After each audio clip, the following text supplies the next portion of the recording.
Hey, what's up, Jonathan? Good to hear from you, man.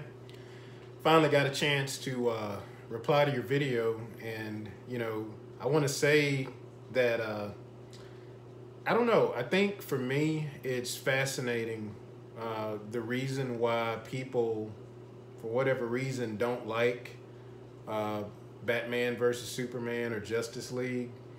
I gotta tell you, I'm not one of those guys.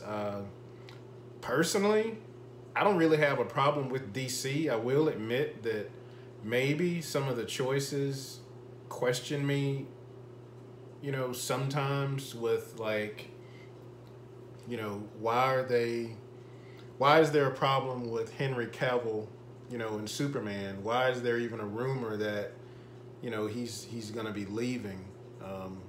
That's weird to me because I'll be honest with you. Now, Henry Cavill, in my opinion, is the best Superman since Christopher Reeve, honestly. Brandon Routh, he was okay. He actually looked like Christopher Reeves. But in my opinion, I thought that Henry Cavill was the Superman. So my thing is, you have something that appears to be working. So why even flirt with the idea that you're going to go in another direction? I didn't get that. But no, man, I love DC. I'll tell you something. I mean, it's certain movies, man, like, Aquaman, I picked that up.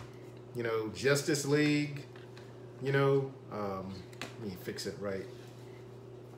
I get all my DVDs from Target, so it's got the little thing on the back, but, Justice League, Wonder Woman, Batman versus Superman. I tell you something, I actually went to the McWayne Center. Well, I forgot, you're not here in Birmingham. We have a 3D IMAX dome here in Birmingham where it's literally like a dome that has an IMAX screen on it. And I actually went to see this in the IMAX dome theater when they showed it a few years back. I didn't have a problem with the movie. I really didn't. And, and I got, of course, Man of Steel, Dark Knight Rises. I've got others, but these are like, my Blu-rays.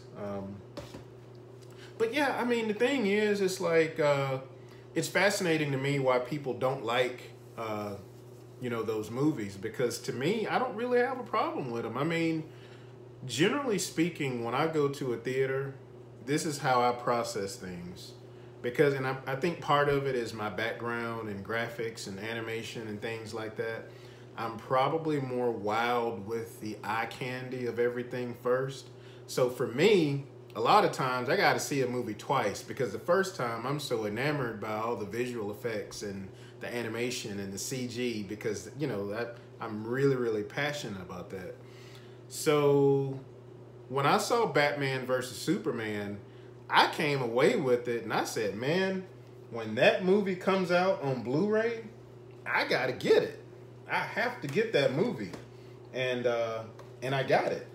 And it's a movie that, man, I still love to this day. I still love this movie to this day. And also, with Justice League, that was another movie. Now, I will say, I might be slightly more critical of Justice League, only because, and it kind of hints to what you said also.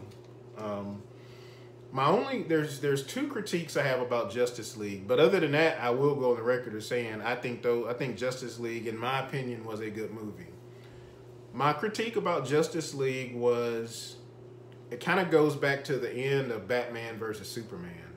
So if you remember, during the very, very end of Batman versus Superman, they show, Superman is dead, supposedly, and he has the dirt, on the casket and everything, and all of a sudden you start to see, this dirt move. And I was like, man, that's pretty cool. So, but I said, okay, well, maybe he's not really dead, so cool. So then when Justice League comes out, it's like, yeah, he really is dead. but he's in some kind of state, because I remember they referenced something like that in the movie where I think it was Aquaman or someone, or maybe Batman. They said, we don't know what state he's in or something like that. So it was a little confusing, I guess, for me, because, and this is not taking anything away from the movie. I still thought it was great because, like I said, I bought it. But I think that, in my opinion, the way that they probably should have did that, what they probably should have did at the end of Batman versus Superman is just not even show the dirt swirling around. Let it look like he's really dead. And then when Justice League comes out, you know, you can really go all in with like reviving him. I don't know. I think, to me, it just, I don't know. I don't know. But I agree with you. The scene where, you know, they do bring him back to life, and, you know, you've got that scene with Flash where he's running and everything is in slow motion, and Superman is like, you know, that was pretty cool.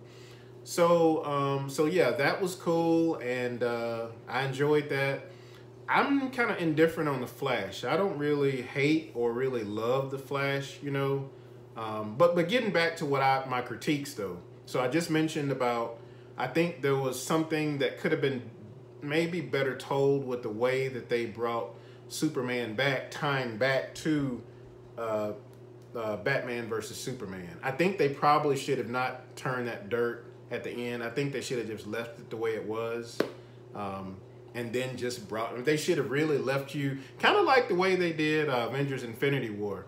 At the end of Avengers Infinity War, when Thanos did the snap, and you saw Spider-Man, Black Panther, all these characters turn to dust, they did not leave any clue at all that these characters were coming back. I mean, you figured in your mind that they probably would, but I mean, of course, if Black Panther, they made all that movie, and Spider-Man, you kind of figure they were coming back. But what I'm saying is, that was what we were thinking. They didn't really give us the impression that, okay, well, maybe they will come back, because maybe the dust started to form back into a hand, and then you see a red spider glove or something like that, and oh, well, it's Spider-Man coming back. I mean, they didn't really give us anything like that. They really made it clear that, you know, or at least tried to hammer home the fact that these characters are dead. I think they should have did that with Superman. My only critique about Justice League was character development. Kind of piggybacking on what you said earlier, you know, with Marvel, they really took the time to develop a lot of the characters before the first Avengers film. And I think that characters like Cyborg, characters like Aquaman,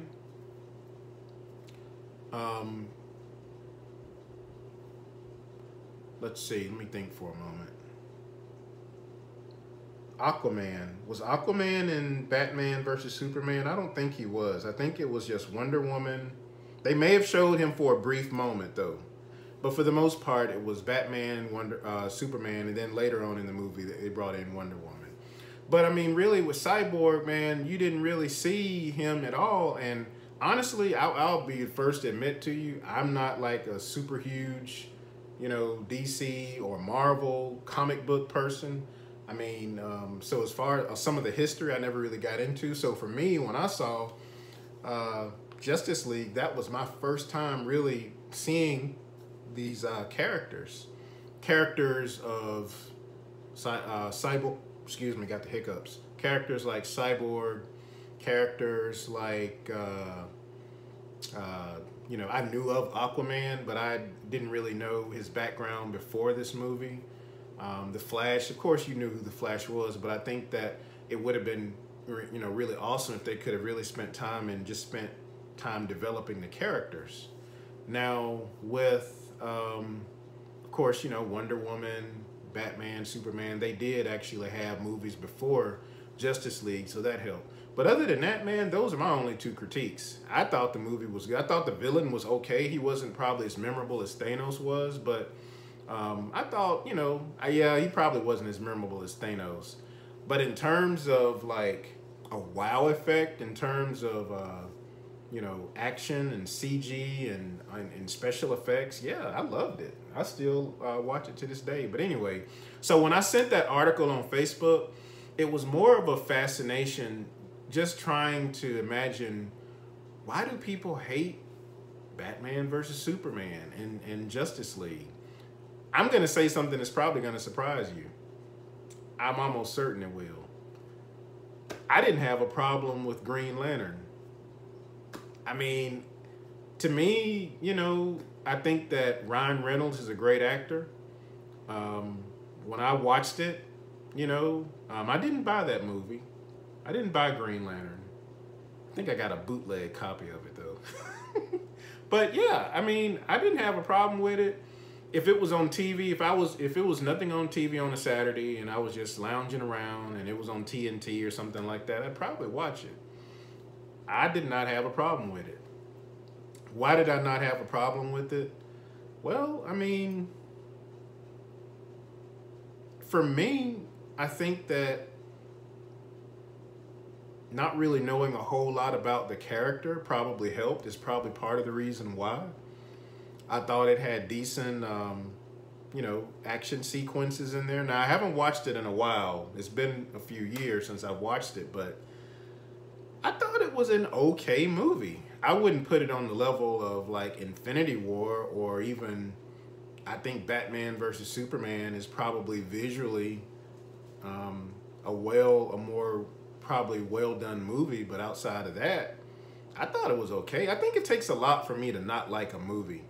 I was even impressed with Shazam. I was at first, you know, like if you saw my YouTube video I did, the movie reaction I did on Shazam, I was actually impressed with that. I didn't think that I was going to be. I thought it was going to be like a goofy kind of, you know, movie, and I was impressed. So anyway, I'm going to wrap this video up. I didn't mean it to go 12 minutes long, but I personally don't have a problem with DC at all. I would love to see like a Marvel DC crossover. You know, imagine Hulk versus Superman. Imagine that, man. It'll probably never happen, but man, if it does, Hulk versus Superman. I mean, that's box office, you know? Anyway, let me know what you think, man. Have a good evening.